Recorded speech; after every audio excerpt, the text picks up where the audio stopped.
Kalau kita dikecewain, kecewa, sedih. Kadang-kadang gak harus dikecewain orang, kecewa sendiri, gak jelas.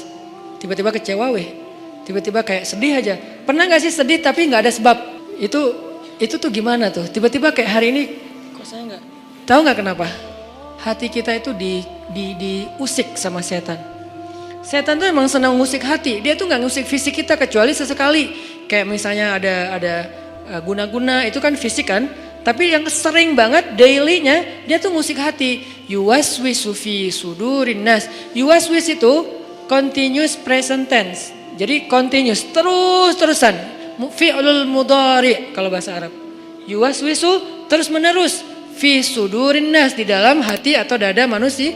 Jadi setiap hari itu dia kayak ngusik kita. Lo bete dong, sedih atuh, marah dong, apa gitu. Dia kayak nyuruh emosi kita untuk kayak gitu-gitu, sehingga kita ada hari nggak ada yang bikin masalah, tapi kita kayak sedih.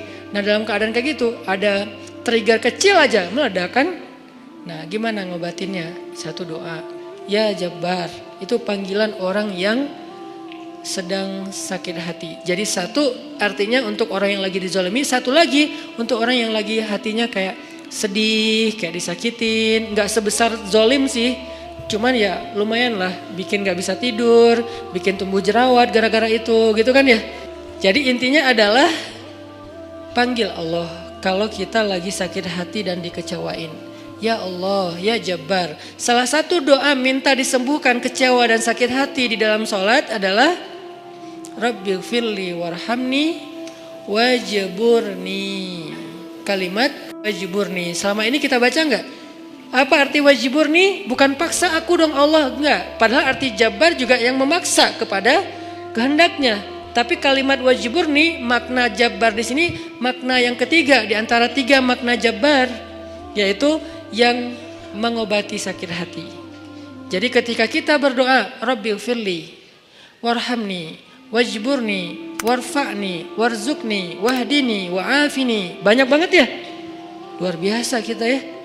Jadi kalau kita sholat aja tuh kita udah minta banyak hal ke Allah. Makanya pas berdiri, pas duduk itu jangan buru-buru. Rabbi, Allahu Akbar. Apaan?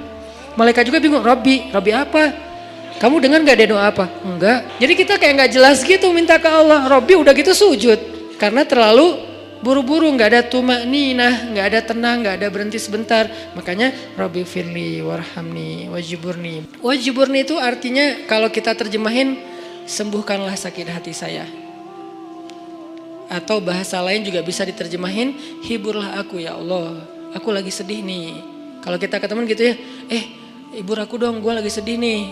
Ya udah yuk kita main, ya udah yuk kita jalan, ya udah kita nonton, ya udah kita ngopi, ya udah kita makan, ya udah apalah terserah. Yang jelas kita ngadu ke dia, minta dihibur pas kita lagi sedih.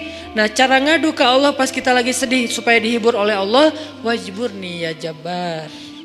Poin yang kedua itu adalah cari satu hobi yang bukan hanya entertain. Walaupun boleh, saya juga hobi entertain ada. Hobi kan harus nggak harus satu kan. Entertain ada hobinya, olahraga ada, hangout jalan ada. Tapi selain ini bagus semuanya. Tapi tambahin satu lagi, hobi ibadah. Ibadah tuh harus jadi hobi. Biar apa? Biar kita tuh bisa enjoy. Ambil yang paling ringan dulu deh, tapi jadiin hobi. Misalnya sholat duha. Atau sholat mutlak. Sholat mutlak kan lebih bebas lagi nih, kapan aja. Jadi pokoknya agak nganggur dikit. Sholat Allahu Akbar. Itu kalau sholat tanpa ada jadwal, bukan karena waktunya sholat. Kita tuh kadang-kadang kesannya lebih free ride loh. Sholat aja, gak ada yang nyuruh, gak ada yang maksa. Sholat, itu kalau jadi hobi teman-teman. Sebanyak mungkin sholat sunnah mutlak. Itu akan jadi obat ketika kita kecewa. Tapi itu gak bisa pas kecewa baru dilakuin. Harus dibiasain dulu dari sekarang. Begitu nanti kecewa, itu jadi akan kayak kita kecewa ngopi. Sedih nongkrong, sedih nonton, sedih ketemu teman, sedih main. Sekarang sedih sholat. Baru nanti berlaku ayat, ya ayyuhalladzina amanusta'inu bis sabri was shalah. Mintalah pertolongan Allah